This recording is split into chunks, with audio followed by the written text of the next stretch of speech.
Hi, I'm Lucy Hale. I'm Ashley Benson. I'm Shay Mitchell. My name is Troyne Belisario From Pretty Little Liars, and Welcome to Two Truths and a Lie. Here we go. Well, I am the onset prankster. I'm obsessed with bungee jumping, and I can talk with my mouth closed. So which one do you think is my lie? I can talk with my mouth closed. I learned that at 10 years old on set. Seriously? Should I do it? All right.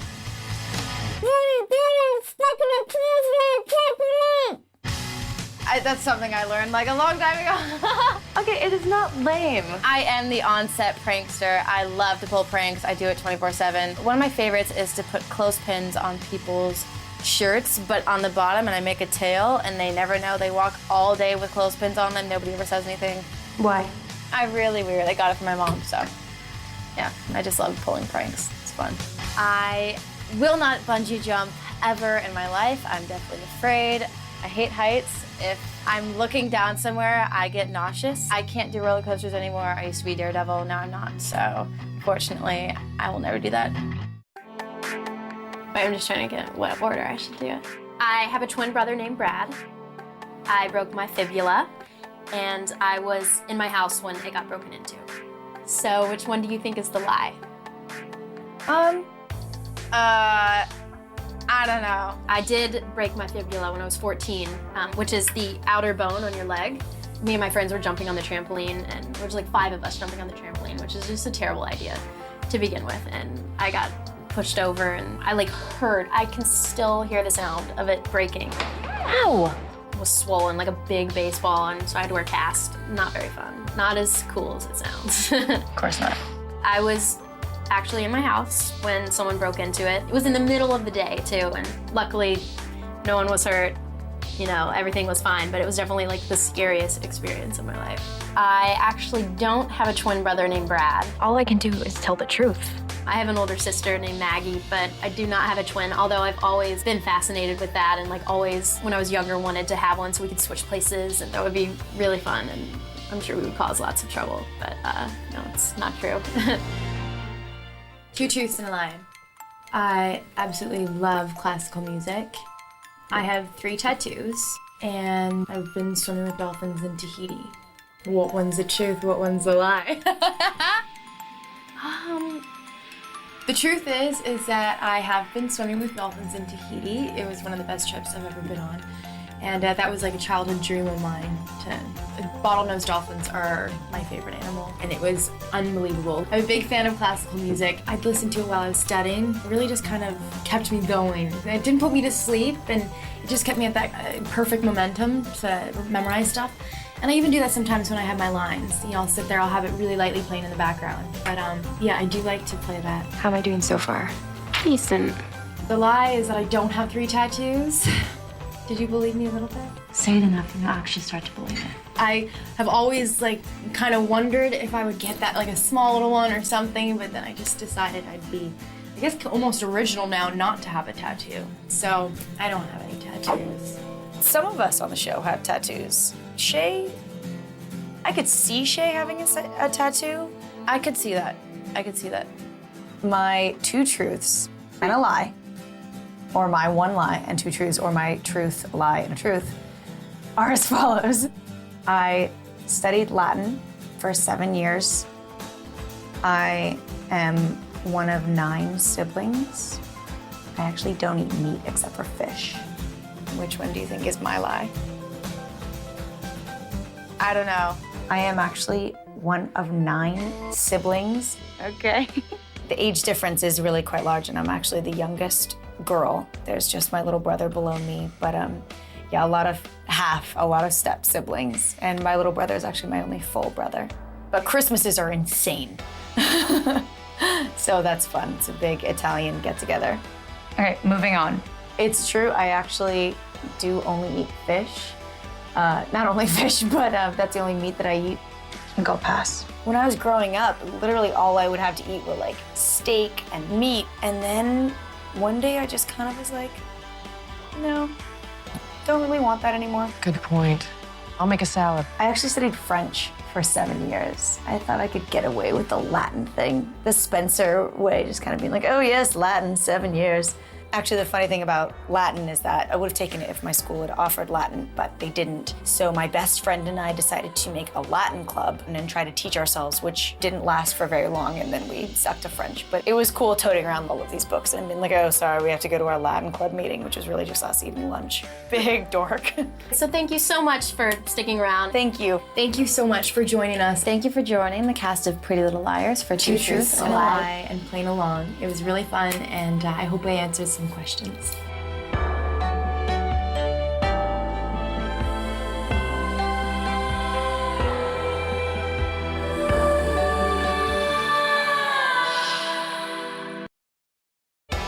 Pretty Little Liars is quite the mystery. It's very, very addicting and very intense to watch. It's juicy, it's pretty, and it's suspenseful. And I think there's a lot of heart to it. It, involves drama, mystery, and very intense relationships. And you can't wait to see what happens next. I can see why it could be addictive, because once you're in Rosewood, it's hard to get out.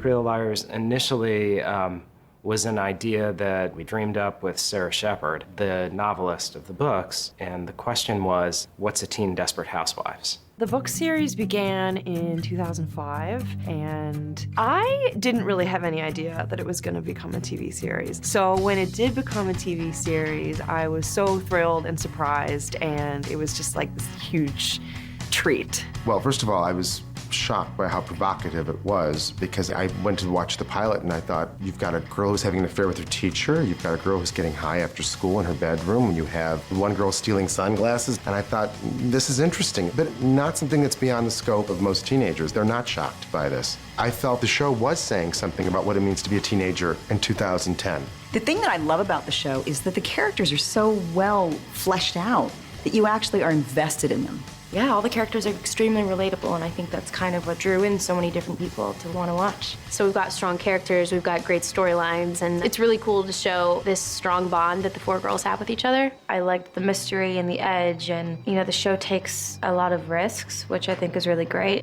Obviously, Pretty Little Liars centers on a mystery, but you're also learning about these girls and their lives and their families. So I think that young people and adults that watch this really see a life mirrored back to them, very much like the lives that they see around them. All the while, we're just all trying to figure out who A is and what happened to Allison, because I honestly don't even know.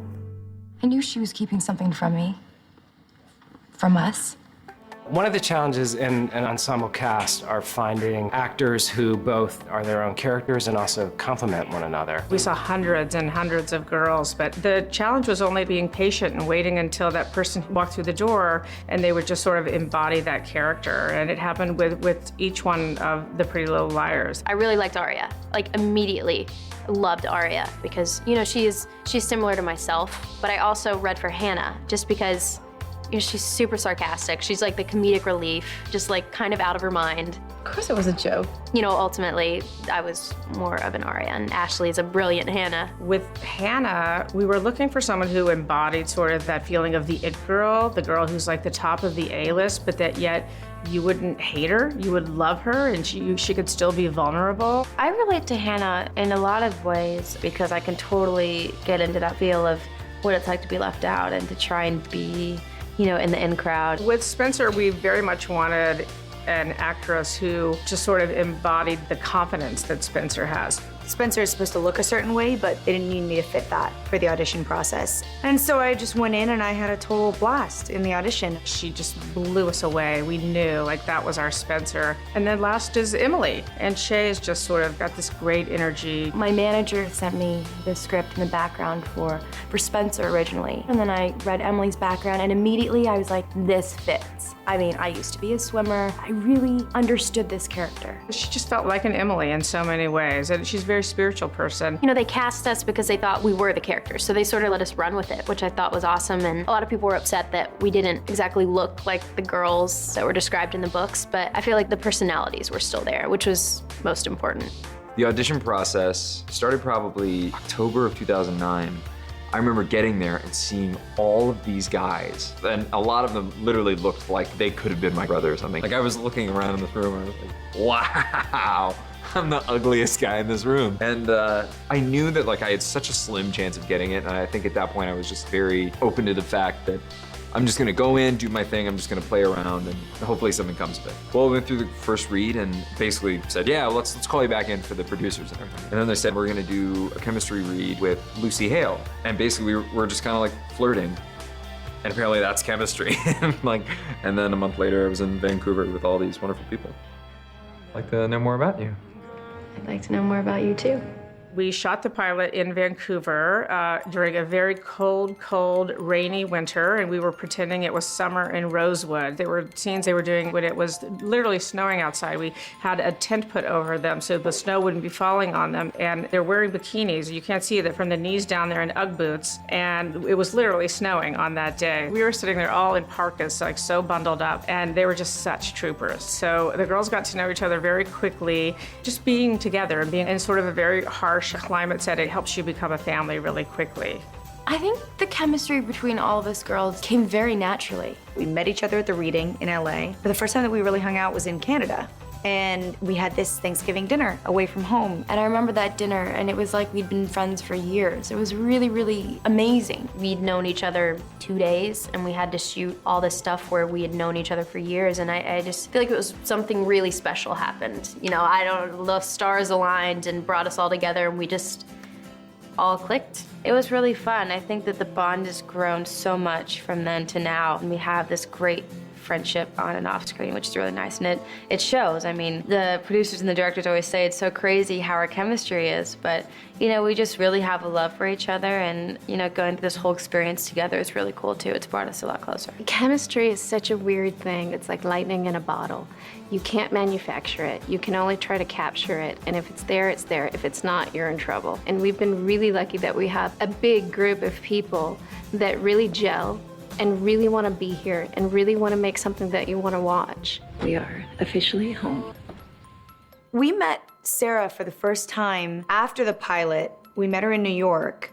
It was really exciting because I had just seen the pilot, and so I kind of knew all of them, and I knew which characters they were playing, and I thought they did a great job playing the characters. And we had a big dinner with her, and she just kind of told us how she got the idea for the books, and that each character is something that she went through. So a lot of things are very personal to her, which is really awesome. These were the girls playing these characters that I had made up and that I had lived with for 5 years at that point. And it was this really great experience. And that was really amazing because we got to talk to her and kind of see her view and her take on each of the characters, which was really neat. She was just so complimentary of our work, and she says that we completely like captured the essence of each of the girls, which was like such a huge compliment. I couldn't ask for better girls playing the characters. I actually had a part. I had a tiny cameo part on the show. We were looking for a role for Sarah Shepard. We thought it'd be great to have her do something. So we thought a teacher would be wonderful. I was looking for Mr. Fitz. He's not in. I miss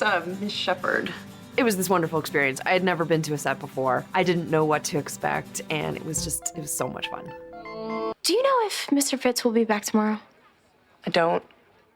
Not often are you lucky enough to have, you know, your character already written about. So I definitely read the books and got a good sense of who I felt Emily was. All 4 of the girls brought the books to Vancouver where we filmed the pilot. And I think when we were filming the pilot, I was already through the 4th book. And it was one of the coolest experiences in the world because I would have these whole chapters of Spencer, and I was like, oh my God, like this is how my character thinks. This is what's going on in her life. This is what her room looks like. I mean, I got really carried away. You know, you pick up on details of their life that aren't written in the scripts because there's a lot of events that happen in the books that we can't get to in the show. And so there's definitely some differences between all the characters in the book and what we're doing with the series. But it was sort of fun to know that the books were out there and we could find out maybe a little bit of what was to come. We actually get surprised kind of every time we read a script because we don't know exactly what's gonna happen.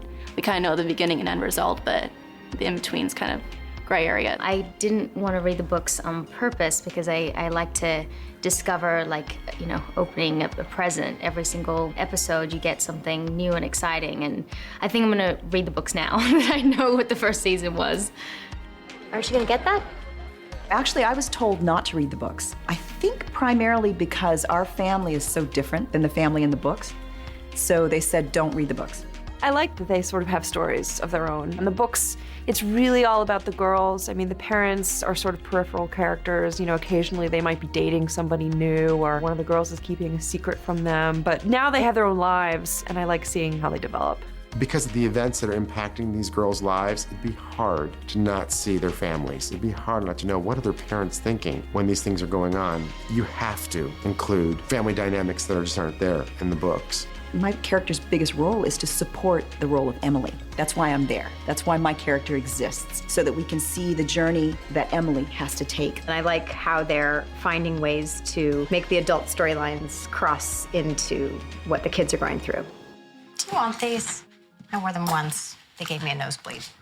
I think they're a little too dressy for a dental office. Fashion to me is like, you know, the most important thing. I live and breathe and eat it, and it's everything to me. Mandy's got an amazing sense of style. She has such an eye for everybody's character, but she loves our input. And so there is a touch of us in our clothes and our accessories. And she's working with a huge cast, and everyone always looks great. She just has like that fashion mind, and she definitely distinguished each of the girls. Coming into a job, you always want to create worlds. At least that's what I do.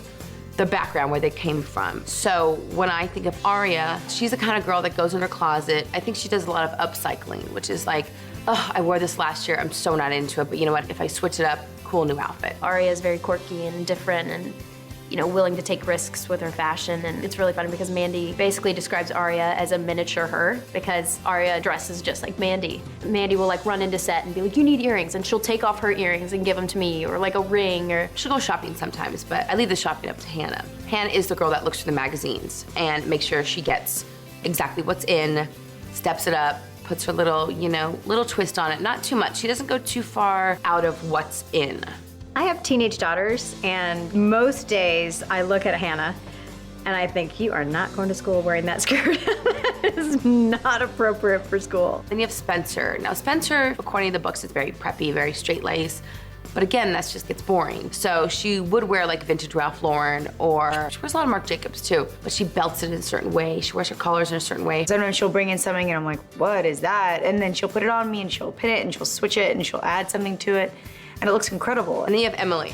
Emily has grown a lot because, you know, she has identity crisis, is that she needed to come out of the closet. She didn't know how to. She's an athlete and she has to get her approval from her mother. So now that she's come out, she's found herself. She gets to be a little more edgy, a little more real.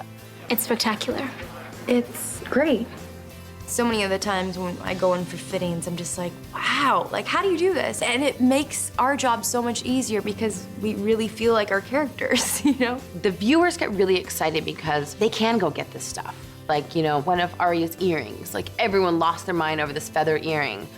And, you know, girls can look it up. It's $65. You know, they can save up their money. They can go get it and feel like Aria. Hannah's bag, you can go get at Urban Outfitters. And it looks really like high end, but it's not. And Spencer, you can go to Anthropologie and find her stuff. So Obtainable Fashion's really smart and they really push that. And it's kind of cool now. Even when I'm out shopping with one of the girls, we'll pick something out and I'll be like, this is so what your character would wear. So, what are you gonna wear? The bell jar, or let's get this party started? I have heard lots and lots of crazy theories about who A is. We're all kind of searching for who it is. We're just with the audience. We don't know really what's going on because they don't tell us. Everybody has their own theories, which is why this show is so juicy. I've kind of heard every single character being something, and then Allison's not really dead, and then is she a twin? I've heard Jenna, I've heard my mom, which is kind of the most like out there one, but I could definitely see how that can come into play. That was a pretty crazy theory, to think that I might have been A. And I think there's a little bit of that joke backstage, or when, you know, we're not shooting, like, oh, who's gonna be A? Somebody sitting here, I bet. My theory is that it's Ezra, which he hates, because he never wants to be thought of as the bad guy. But it's my favorite. And then he tells me that I'm A, and then there you go. Every week when we get the scripts and we sit at the table read, we're all aghast, like all the time. And in fact, for the finale, everybody was on the edge of their seat reading in this room. It was like we were all watching a movie together. I always think it would be really fun if one of the 4 girls was A, because You know, they put so much trust in each other, and you never know. Aria could be right next to me sending a text message and act like she's so surprised. So I don't think that would ever happen, but like in my little world, that would be awesome because the audience would be shocked. I have a feeling A is my assistant, Erica. I think she's behind all of this because she's always up to something. She's always up to no good, I'll tell you that much. I'm not sure if the A in the show is the same A of my books. So there were 2 A's in my books, one at the end of book 4 and one at the end of book 8. And now that they're going to be 4 more books in the series, there's going to be a new A at the end of book 12. I wonder if it's one person or if it's 2 people or if it's like a ghost. Is it supernatural? It's exhausting trying to keep up with it, so I'm just like, y'all do your thing. I'm gonna read the scripts and I'll find out when it happens. I'm okay with not knowing who A is for a little bit longer. We'll see, maybe next season. I mean, listen, the one thing I've learned about Pretty Little Liars is anything can happen. So I'm not going to make any predictions or promises. I'm just going to have to say, you're just going to have to wait and see. Well, I'm leaving in 10. And if A's watching you, I'll be watching her.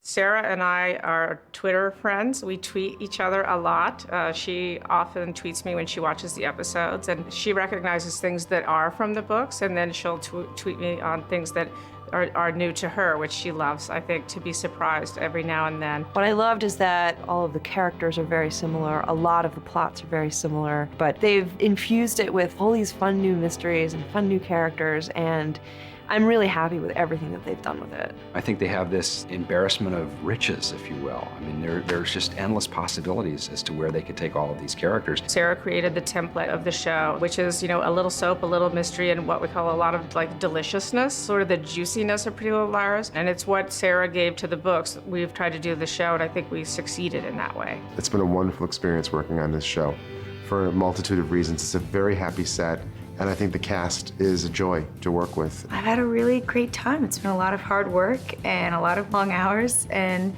we've got to do a lot of amazing things. This shooting of season 1 for Pretty Little Liars has been an ultimate dream. I've made some great friends on this show, and I really care about my castmates, and it shows in the work with everybody, I feel. It's a blast. And I feel so lucky, and I'm thankful every single day. We're around each other all the time, so we've gotten to know each other and each other's families, and I couldn't ask for better girls to work with. Troy and Shay and Lucy are like the best thing that has ever happened to me on a set. They're so amazing and nice. It's been such a dream come true, and I'm so happy to get to work with such an amazing cast and crew, and I'm living my dream right now, so it's awesome that everybody enjoys it, and I love coming to work.